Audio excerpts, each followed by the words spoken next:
Lahore high court کے justice علی باقر نجفی کو بھی مشکوک خط موصول CTD کے حوالے کر دیا گیا۔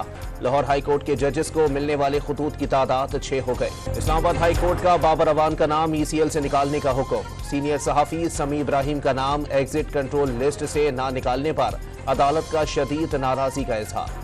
IMF کا پاکستان کی اقتصادی اور مالی صورتحال میں بہتری کا اعتراف۔ نئے قرض پروگرام پر بات چیت کے لیے آمادگی ظاہر کر دی۔ $1.1 ارب کے لیے رواں ماہ کے آخر تک اجلاس متوقع۔ وزیر داخلہ نے شہریوں کی حفاظت اولین ترجیح قرار دے دی۔ دہشت گردوں کو امن و امان کی صورتحال خراب کرنے کی اجازت نہیں دی جائے گی۔ محسن نقوی کی برطانوی ہائی کمشنر سے گفتگو۔ وزیر اعلیٰ سندھ سے نیول چیف ایڈمرل نوید اشرف کی ملاقات۔ مراد علی شاہ نے امیر البحر کو اجرک اور سندھی ٹوپی کے تحائف پیش کیے۔ نیول چیف نے وزیر اعلیٰ سندھ کو PNS یرموک شپ کا ماڈل پیش کیا۔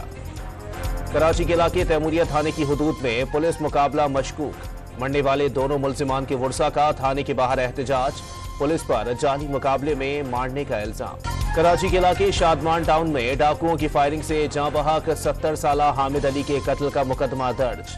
مقدمے میں قتل، ڈکیتی سمیت دیگر دفعات شامل۔ کراچی کے علاقے گلستان جوہر میں لٹیروں نے سحری کرنے والوں کو لوٹ لیا۔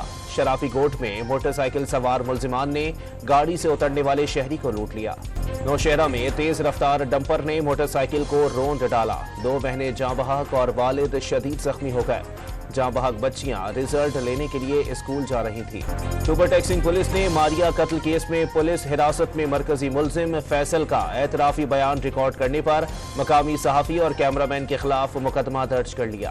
لاہور کے علاقے باغبان پورہ میں پولیس نے منشیات کی بڑی ترسیل ناکام بنا دی۔ خاتون منشیات ڈیلر گرفتار۔ ملزمہ کے قبضے سے کروڑوں روپے مالیت کی 10 کلو سے زائد چرس برآمد۔